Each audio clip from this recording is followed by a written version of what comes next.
Hey, friends, welcome back to the Call to Lead podcast. So, today I am going to be doing another episode in the series where I've been sharing and going a little deeper with Brett Blake's acronym CHISEL, which is all about helping lead your company and your network marketing team to renewal. If you feel like you might be in a little bit of a slump or your business is going backwards and you're like, how do I grow from here? Well, CHISEL is all about that, and I'll get into the acronym to start out in a second, but this episode is going to be all about expansion, which is the E in CHISEL.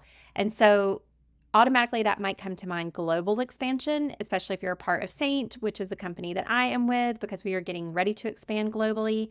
But the cool part is the tips and the tricks that I've learned from Brett Blake's Renewal book and the ideas that I'm going to share in this episode really can work for you even without having to expand globally. So it's something you can implement in your business right now, today, this season, even in the busyness of summer. But certainly when and if your company, including mine, are going to be expanding globally, it's something that you can absolutely take advantage of as well. So let's dive into today's episode. Okay, so let's start by breaking down the CHISEL acronym just to review a little bit in case this is one of the first episodes that you're tuning into and you're like, what are you even talking about with this CHISEL business or this renewal situation, Heather? Well, essentially, renewal is my word of the year, which is based in scripture, Romans 12:2. Do not be conformed to the pattern of this world, but instead be transformed by the renewing of your mind, by the renewal of your mind. It says renewing in certain formats as well.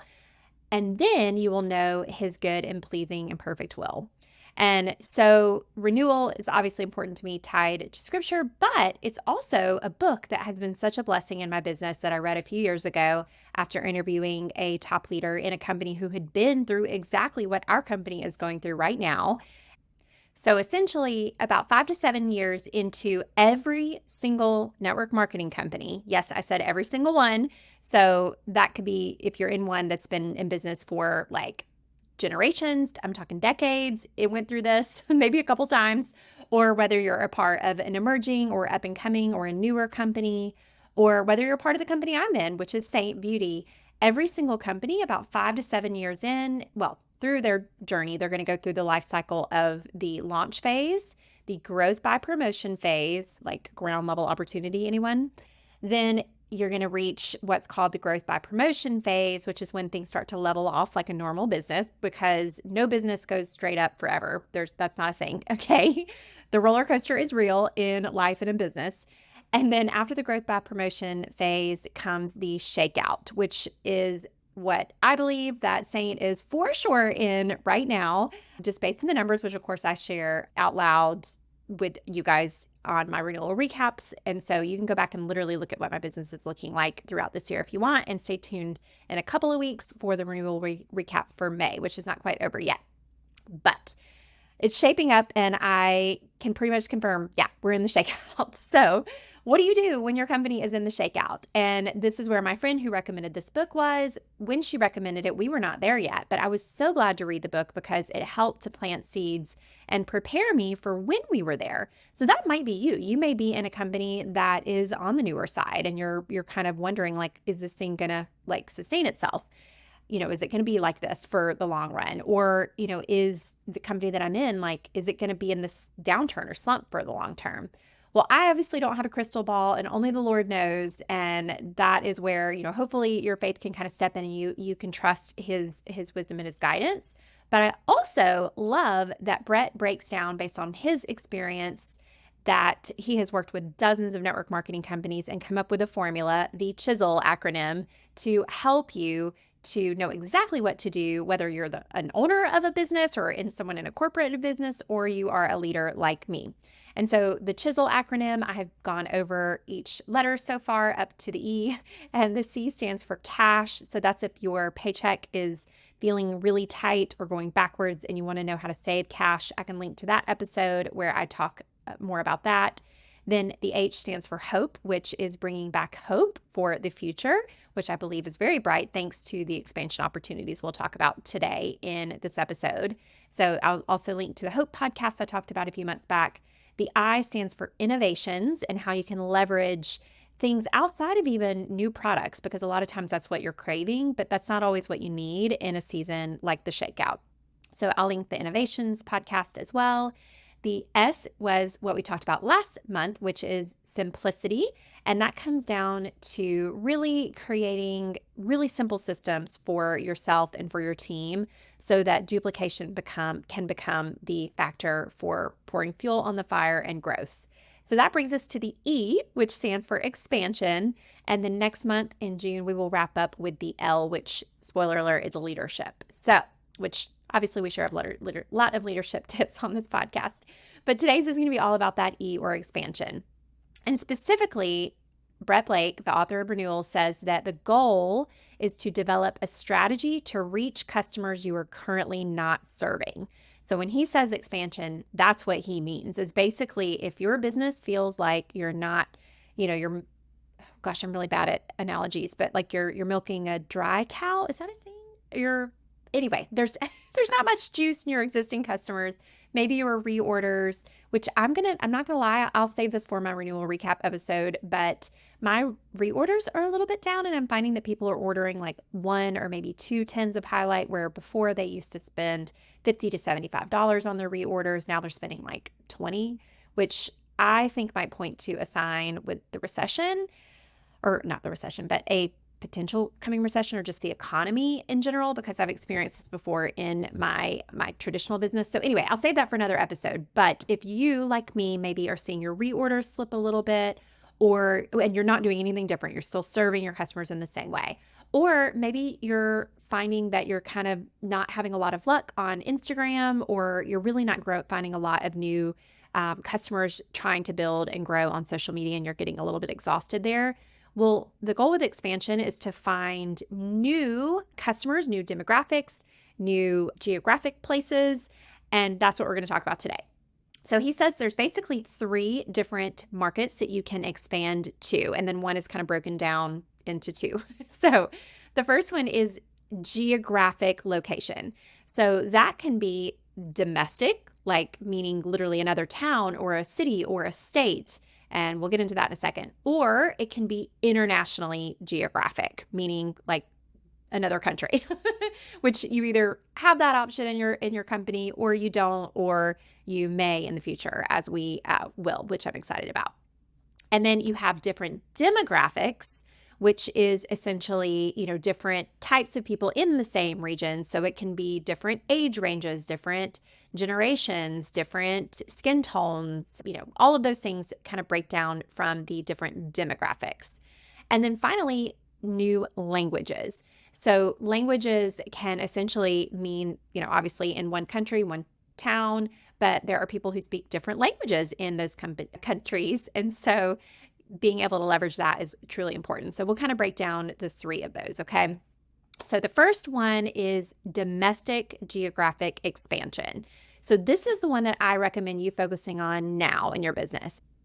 So essentially what this is looking at different pockets of growth in your own country that you may know someone, even if it's just one person, or you may have somebody on your team that's really kind of taking off personally in their business, and you're seeing a spotlight of growth in their city. And so you taking the time to go meet them, see them, whether it's a drive, if you're a top leader and you can afford it, it might even be worth the investment to fly there. But essentially that's what I'm going to be doing this summer, is some Saint road trips, as I'm calling it, or meet Saint road trips, where I'm going to be going to spotlight little areas that have some emerging leaders, first of all, some gals who are really doing big things in those specific regions, which means there's definite opportunity there because the momentum and the fire is already in those regions. But then there's some other places, for example, Charleston, South Carolina.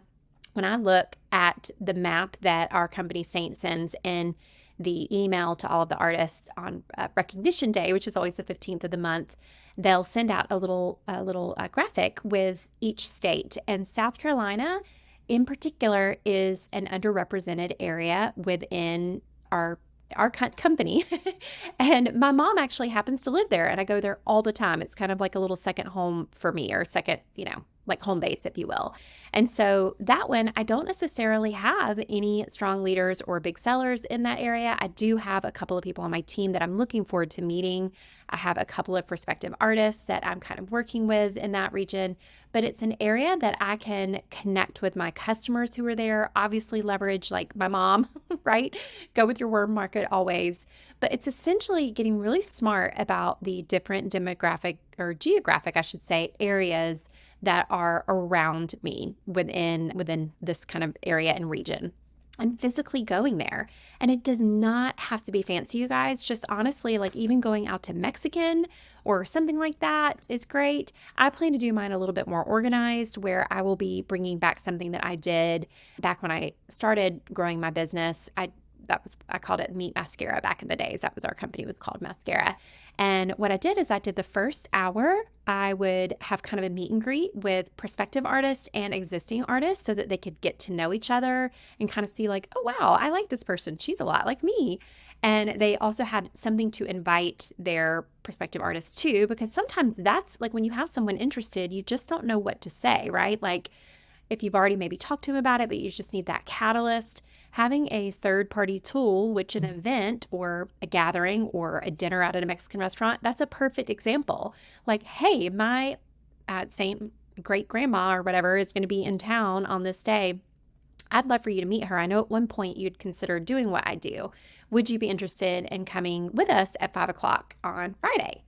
And it's one of those things, like you're not even asking them to join you. You're asking them to come and meet some people and do something fun, which I know right now women are craving connection. They're craving community, and they love things that are fun. So if you can have a really fun meet and greet for an hour, and then I plan to couple a 2-hour training for the artists that are in that area, because as I've been talking about on this podcast, we've implemented some new really strong systems that I want to make sure everybody knows about. And it's cool because whether someone is a top leader, which we'll have them kind of present and teach and speak and kind of be the face, if you will, of these events. But essentially, if someone's just getting started, like we invite any of the prospective artists to stay and actually learn more about the business while they're there. Why not? And like see how it actually works. So it's perfect for them, but it's a good reminder even for seasoned artists or for people who maybe have been in it for a second and haven't really done much and want to dive back in. So literally physically going, if you can, to an area of domestic, like geographical expansion opportunity is a brilliant way to spend your time in this season, and just make it fun, keep it simple, and see what happens. So I'm really excited about doing that, and I will definitely keep you guys posted on where I go. Maybe stay in touch with my email campaign. You can go to heatherkburge.com, and there's like a little email thing I think that pops up, and you can jump on my email list if you want to stay in the loop on that. But I'll probably update you guys on the podcast that week as well on where I'll be going. And it'll be kind of in the Georgia, South Carolina, possibly upper Florida region. So stay tuned for that. So domestic geographic expansion is definitely something you could be focusing on. And you can do it virtually too. Seriously. Like if you for example, I'm just going to throw this out there. I probably should pull up the email in fact, I will. Let me pull up the email and look at some hotspots of growth possibilities, and maybe something will come to mind if you're in my company. Okay, y'all are going to laugh. I had to actually pull up a map of the US because I'm like, oh, what state is that? So my geography is clearly not the strongest here, but I'm looking here at a map that Saint gives, and you guys, like for example, Hawaii. Wow, there's only 68 distributors in the entire state. And I know it's not the biggest state, in the US, but for example, I have an amazing leader who just moved there not too long ago, and she's military. And I mean, military is amazing because obviously they have connections all over the world because they've lived in different places, but yet they can also meet locals in that area. And so Hawaii is a perfect example. There's literally 68. That's insane. The upper Northeast, like Vermont and Maine and what is that, New Hampshire. I mean, there's like no one up there. This is crazy, you guys. What an incredible opportunity to share the love, especially if you have felt like, you're kind of out of ideas in your town or in your area. Well, do you have a cousin or a family member that lives in any of these places? Like Nevada is actually really low. New Mexico, really low, like only 109. So, think about like, okay, who do I know? Like, who do I have a cousin that could host a class for me, maybe a virtual demo online? And, just because it's not just about finding distributors, it's about finding customers. And that starts with having a really strong referral base. And Brett Blake talks about specifically asking very specifically, like, hey, cousin Susie, I know that you have been living in New Mexico for, a bit. How's it going over there? Have you had a chance to make some friends? I was curious if you would be open to inviting some of your friends to let me share a little bit more about my product with them. And of course, if it was mine, I would say I'm all about helping women simplify their makeup routine, and it's really fun and interactive. Would this be something you'd be interested in helping me with? And more than likely, especially if she's like someone that's close to you, she'll probably say yes. And if it's a customer of yours and you look in your back office and you're like, okay, this girl in Nevada has ordered, 10 times, like perfect opportunity to specifically ask her to help you basically help her friends, right? Like share what you have to offer with her friends.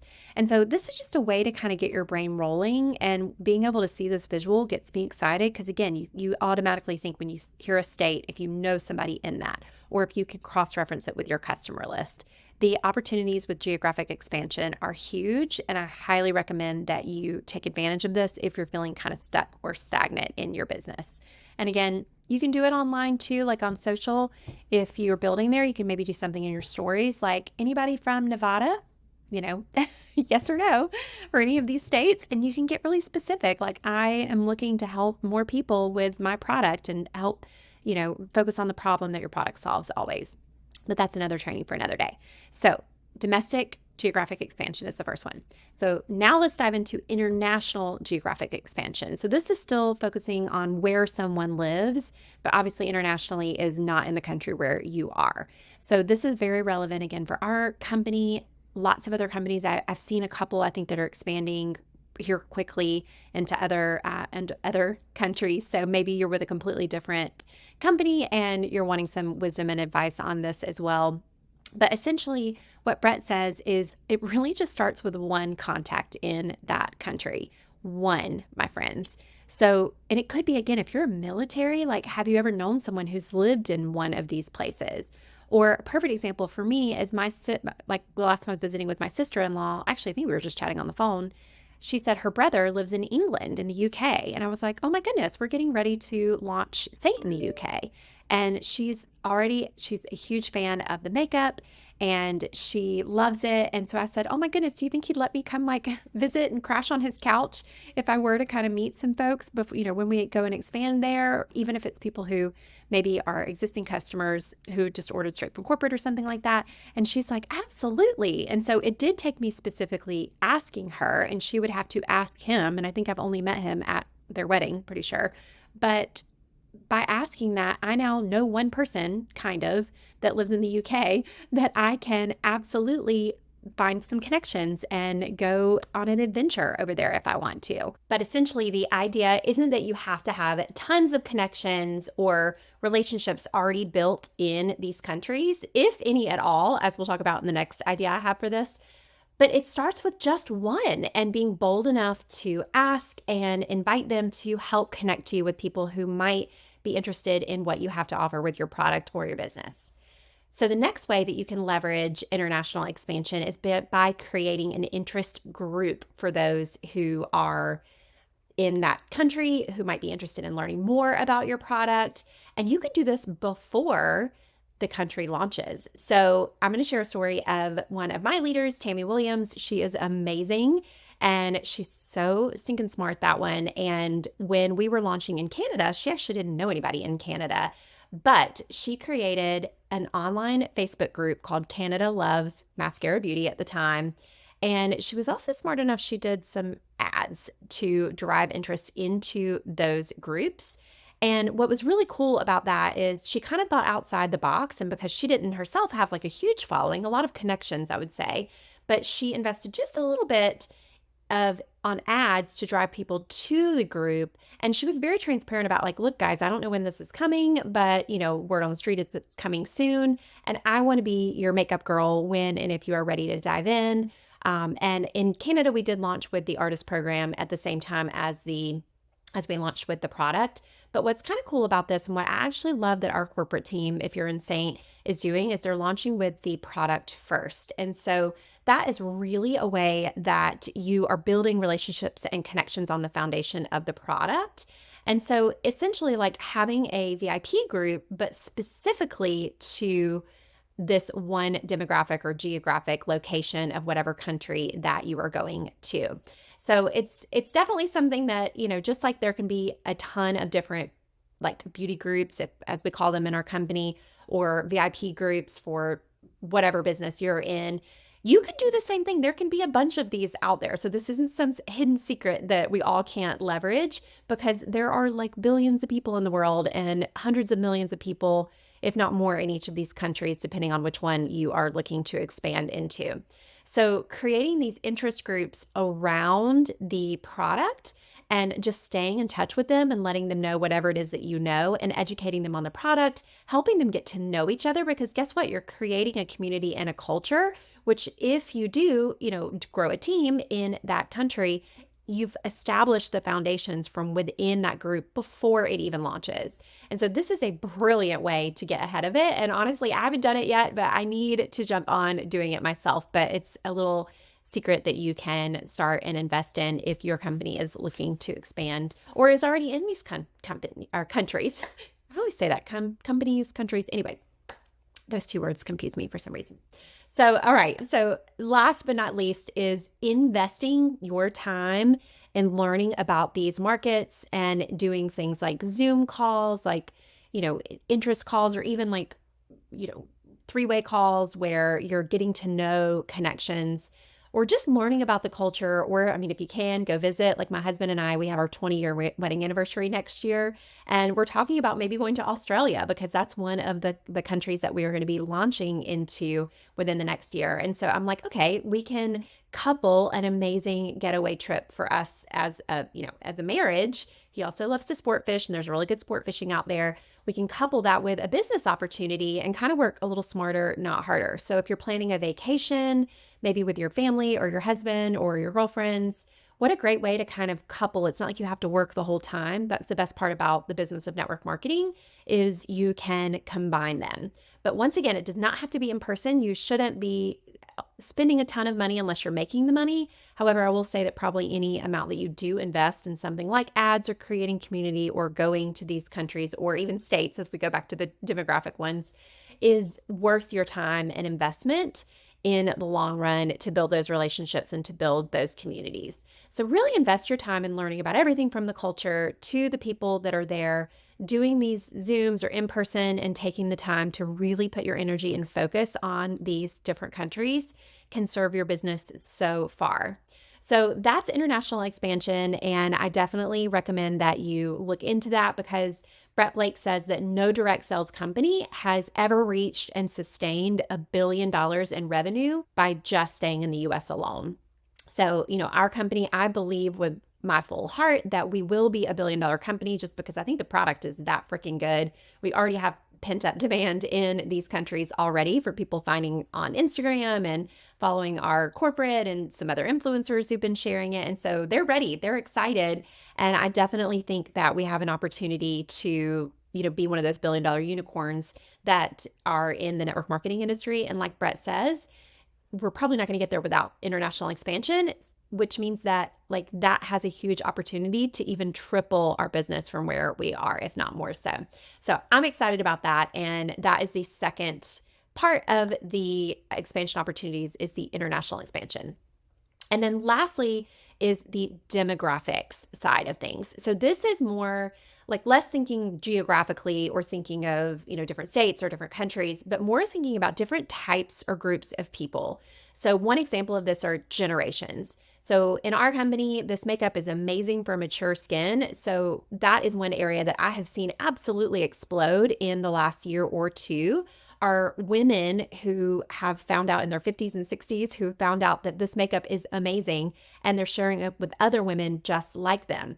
So finding ways to cultivate that, the communities again of women, because it can feel really lonely. And I know that, for example, Tammy was the first that I mentioned, was the first women over 50 to reach the artist 7 level, which is kind of like our big top leadership role. And so it can feel kind of lonely for that. And now I know years later, because that particular demographic has grown, when we have our rewards trips, there's probably like 10 to 20% of the people who earn those sales driven trips are mature skin women over 50. And so they take a group picture at each one of these. And I just think that's so cool because they're kind of banding together and you can kind of create that community and culture or connect yourself with other people in that demographic to help figure out how you can best serve them, because there's different things that, different platforms that certain generations like better or worse than others. For example, technology is not something that a lot of women over 50 have grown up with. And so tech can be a little bit, tricky for them. And so you can kind of tailor some of the things to make it a little easier for that demographic. And then if you flip to the upcoming generation, Generation Z, which is what both of my daughters are, y'all, they are very entrepreneurial, very driven and ambitious. And they have grown up with the stinking phone in their hands and things like TikTok and Instagram. It's like second nature to them. And they feel comfortable putting themselves out there. Whereas like the older generations, we have to convince them to go live or to post a selfie, right? Or before and after. But these younger generations, they feel comfortable sharing the facets of what it is that they're doing. They're doing it anyway. And so what an amazing opportunity. And I'm seeing hotspots of growth kind of for the first time, honestly, in the 7 years that I've been with Saint, in the 25 and under market, because these like younger millennials or Generation Z, they get it. And again, they're on TikTok, if that's even still going to be a thing, which I think will shift to probably YouTube would be my guess. Because I know even my youngest daughter, who is like kind of on the younger end of Gen Z, she loves YouTube, which is one of the reasons I'm investing so heavily in that platform, because I think that will follow them into their, the age where they're working, right? Because they're going to feel comfortable making YouTube channels and knowing how to do that, or putting together shorts or cute transitions. So I, think that really finding a way to kind of focus in on those younger generations is another beautiful example. And then of course, like, most of the artists or distributors on my team are probably in the millennial or Gen X age bracket. So those are going to be like the probably 80%. So what expansion is kind of focusing even outside of the bulk of where your business is to try to reach more and new audiences like we talked about. So think about that. What age ranges can you reach? What's something that you can do to expand and reach those different markets, maybe the younger or the older? Also, another one would be like skin color, skin tone.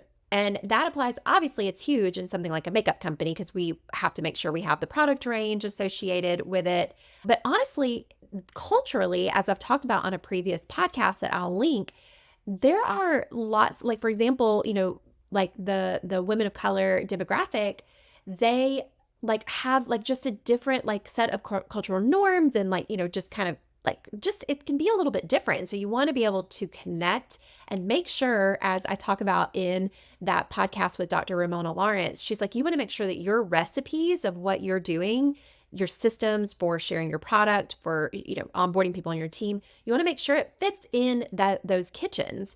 And so I think that's a beautiful analogy to really make sure that you're serving that. And the best place to do it is to ask.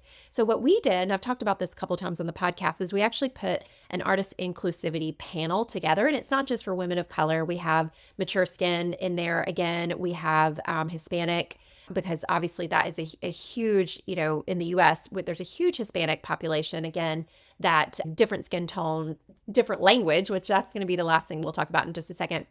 But what we did is we put our heads together, not only to help them feel heard and seen and understood in the way that it can feel sometimes really lonely, but also to figure out how to better structure our systems. And I'm so excited because I think they're basically done, which we will be rolling those out. If you're insane, if you're on our team, get excited. Those will be coming here very, very soon. And it's basically taking our existing recipes or our systems and making sure they're most effective and most impactful for those different demographics within that. So I'm really excited about that. And that is another example of what you can do in your business to focus on expansion within those different markets. So that's demographics. Lastly, within kind of the demographic is the actual languages that you are speaking. So I think I've talked about this here on the podcast as well, but my amazing housekeeper, she has been a family friend for like, gosh, probably 15 years. Yeah, at least I would probably say she's been with our family for 15 years. And she decided to enroll as an artist a couple of years ago because she loves the makeup and she totally saw the opportunity. The network marketing industry in general in the Hispanic community is they get it because they're so community driven. They are relational driven. They're not scared to put themselves out there, especially to make an income for their family. And they love buying and sharing products from their friends. And so she got the concept, she got the product. And so she did decide to join. But unfortunately, I didn't really have many, if any, tools in Spanish to be able to help guide her for that. And so if you don't have the way to serve these different languages, maybe you're in Canada, because I know I have a ton of Canadian listeners as well, and you want to reach into kind of the French Canadian market. I know that's another beautiful example that like our company, I love that our packaging, I think it's on here, has started to include, maybe not on this one, but I just pulled the closest thing next to me to see, but they've started including the French versions of the products on Illuminateur. Here we go. Here's one on there. And I think that, first of all, that's a requirement in Quebec for someone to be able to expand that region in particular. But it's a beautiful way to expand into a French, speaking community or market. Plus, it just sounds really chic too. It's one of my goals to speak French one day. And on that note, that's another thing that you can do is you can actually learn the language. So I'm doing Duolingo right now. Now, I've been terrible about it in the last couple of weeks, but I was really good at the first few weeks that I dove in. And one of the reasons is I want to be able to speak the language when we expand to Mexico. I don't have to be fluent in it, though I think that would be an amazing asset to have even in our country. And so that's something that you can do to improve, yourself and just to kind of grow instead of wasting your time getting lost in this role on Instagram. Spend 15 minutes a day on Duolingo or Babbel or something like that, and you can actually learn the language and be equipped to better serve your existing team, to be able to connect more relationally with other people. And that's such a beautiful way that you can expand your markets by better connecting with those around you. And so I know Carla, my housekeeper, she loves when I try to kind of speak Spanish with her just a little bit as I learn. And I know that that helps to strengthen our relationship and the connection piece. And that is the kind of thing that, because she's still an artist with me, it's the kind of thing that once we get these systems in place, could spark that to where she could be my next top leader because she's got that amazing Hispanic market, right here, which then could expand geographically, right, into other areas and markets. And so I interviewed a gal named Andrea who is with, I'm sure still, Paparazzi. And you guys, she was an American who did not hardly speak English when she joined. And she grew her team to over 20,000 with, I think, about 80% of them being Spanish speaking. And that was without going to Mexico, you guys. That was just in the US and Puerto Rico. And Puerto Rico is another amazing example of like kind of a baby step transition. Like if you're in the US, if your company's in the US, which probably is, you can expand to Puerto Rico as kind of a baby step towards getting into things like Mexico, and you can make sure the systems are there to support it. So I hope that this helps give you some food for thought on how you can expand your business, and with or without global expansion, because it is a huge opportunity for you to shift your focus. And it doesn't, as I always say, it does not have to involve you growing some huge following in some company. It starts with building connections and relationships, beginning with one person. And if you don't know that one person, help reach the people that you know now to help connect you with that one person, those five people, just a small group that you can authentically and genuinely share the amazing opportunity that you have that can help solve the problems for the people in that country, that region, that area, wherever it is that you're looking to do. So I hope this episode was helpful in giving you a little bit of inspiration in how to grow and build your business. And stay tuned for more of the CHISEL acronym as we wrap up next week. And don't forget, if you want to go back and listen to all of the other CHISEL episodes, the cash, hope, the innovations, the simplicity episodes, those will all be linked in the show notes as well. So thank you guys for listening, and I hope you all have a beautiful week. Bye.